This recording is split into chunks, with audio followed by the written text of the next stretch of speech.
전국을 떠들썩하게 만들었던 빌라왕 사기. 부산도 예외는 아니었습니다. 끝도 없이 나오는 전세 사기의 진원지는 바로 빚으로 세운 집, 일명 깡통 오피스텔이었습니다. 하지만 이들을 보호할 수 있는 법 제도는 여전히 묘연해 보입니다. 최현광 기자가 집중 취재했습니다. 부산 사상구 주례동의 한 오피스텔. 지난해 10월 이곳 세입자들은 건물이 경매로 넘어갔다는 내용의 등기를 받습니다. 보증금 규모는 약 20억 원에 이르는데 임대인은 이미 잠적한 상태였습니다. 법원 정맥에서 이제 배당 요구 신청을 하라는 그 등기가 날라왔었고요. 그래서 이제 법원에 연락을 드리니 뭐 종부세 체납이나 그 감사당권 설정된 게 이제 임대인이 돈을 갚지 못하는 상황에 이르러가지고. 피해자 모임을 결성한 세입자들은 황당한 소식에 또 한 번 분통을 터뜨립니다. 등기부 등본에 등재되지 않은 또 다른 가구가 있었기 때문입니다. 해당 오피스텔은 총 11층, 1101호까지 등록돼 있는데 1102호가 존재했던 겁니다. 문제는 이뿐만이 아닙니다. 이쪽 계단을 따라 올라가면 등기부 등본에 올라있지 않은 또 다른 가구를 확인할 수 있습니다. 세 가구는 배당 요구 신청도 못하는 상황. 세입자 대부분이 사회 초년생인 것도 사태의 심각성을 더합니다. 전세권자보다 선순위 근저당권자가 있으면 근저당권자에게 돈이 먼저 배당되기 때문에 남는 것이 없을 수 있고 결국 한 푼도 못 받게 되는 상황이 발생하게 됩니다. 이러한 가운데 피해자 중 17명은 잠적한 임대인을 경찰에 고소했지만 16명은 불송치 결정이 내려졌다는 통지를 받았습니다. 건물 가격과 채무가 근소하다는 게 불송치 이유서의 골자입니다. 솔직히 좀 정말 납득도 안 갈 뿐더러 좀 타당성이 떨어진다고 보고 있거든요. 그런데 왜 이 사건이 이렇게 불송치 결정이 났는지 솔직히 좀 많이 의문입니다. 해당 건물의 현 시세는 24억에서 27억 원. 건물 신축에는 총 27억 5천만 원이 들어갔습니다. 이 가운데 임대인의 자본금 2억 원과 부지 매입비 3억 원을 제외하면 나머지는 공사 대금이나 투자 비용으로 반환해야 합니다. 결국 보증금을 지급할 여력이 없다는 것입니다. 임대인은 지난 2020년 6월부터 건물 매도를 시도했지만 부동산 정책이 바뀌면서 매도조차 어려운 상황.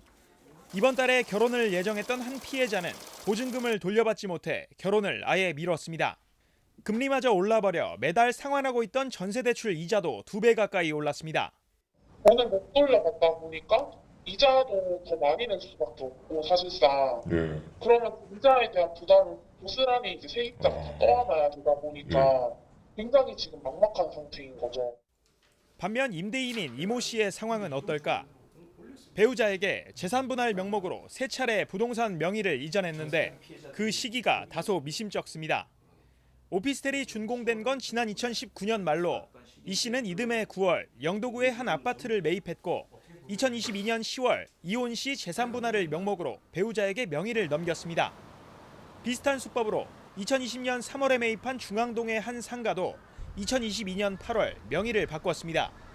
결국 세입자들로부터 전세보증금을 수령한 시기에 부동산을 매입하고 종부세 체납 등으로 오피스텔이 경매에 들어가기 직전 명의를 변경한 것으로 의심할 수 있습니다. 특히 두 부동산 모두 매매를 통해 명의를 이전했음에도 근저당이 살아있어 위장이혼이 아니냐는 의혹도 나옵니다. 전 남편이 가지고 있던 채무를 그대로 유지를 하고 있는 거죠. 그럼 결국에 내 재산을 남편한테 담보로 준 거랑 똑같거든요. 이 씨는 본인의 자본은 2억 원에 불과하며 임차인 보증금은 모두 건축비로 사용했다고 밝혔는데 이 씨가 세운 법인은 결국 이들 부부의 개인 재산 증식을 위한 수단으로 사용된 셈입니다. 이들이 법적 절차에 따라 명의 이전을 거쳐온 동안 피해자들이 보증금을 돌려받을 가능성은 사라지고 있었습니다. 이 사건 같은 경우는 본인도 재산을 만들지 않고 오히려 다시 배우자한테 모든 재산을 넘겨놓는 아주 치밀하게 좀 제가 생각했을 때는 만들어 놓은 거기 때문에. 현재 이 씨의 명의로는 해운대에 고가 아파트가 한 채 있습니다. 해당 아파트를 처분해 보상명령이 떨어지기 위해선 법원에서 사기죄를 인정해야 합니다. 결국 피해자들이 스스로 사기를 당했다는 걸 입증해야 하는 현실. 전세 사기에 대한 각종 대책들이 쏟아지고 있지만 여전히 법과 제도는 피해자들과는 멀게만 느껴집니다. 정부가 전세 사기 피해자법을 통해 지원에 나선 지 3개월이 지났지만 여전히 제도 밖에 머무는 피해자들도 많습니다. 올해 6월부터 9월까지 부산시에 접수된 전세 사기 피해는 총 1,090건으로 이 중 국토부에서 피해자로 인정된 건 669건에 불과합니다.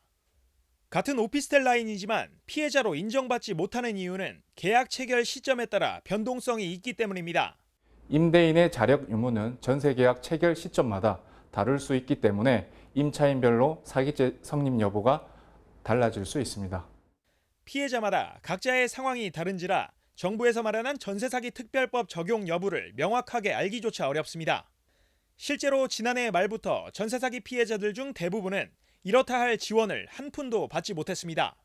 피해자로 선정은 됐는데 그에 따라서 이제 지원 여러 가지 프로그램이 있는데 솔직히 뭐 받을 수 있는 게 없더라고요. 상황이 이렇다 보니 부산시는 전세 피해 지원센터와 전세 사기 피해자 결정 신청 창구를 시청 1층으로 일원화하는 대안을 내놨습니다. 피해자에 대한 단계적 지원을 제공한다는 취지입니다. 부산형 금융 주거 지원 사업도 추진하고 있습니다. 지원 내용은 전세 피해자 버팀목 전세 자금 대출 이자 또는 민간주택 월세를 2년간 지원하고. 하지만 피해자 입장에서는 결국 목돈을 한 번 더 대출해 이자를 지원받는 것이 최선입니다. 그마저도 2년 동안 시행되는 한시적 법안이기 때문에 특별법이 끝나면 상황이 더욱 심각해질 수 있습니다. 한쪽에서는 이런 상황을 객관적으로 취합하고 대안을 마련하기 위한 원스톱 센터의 필요성도 제기하고 있습니다.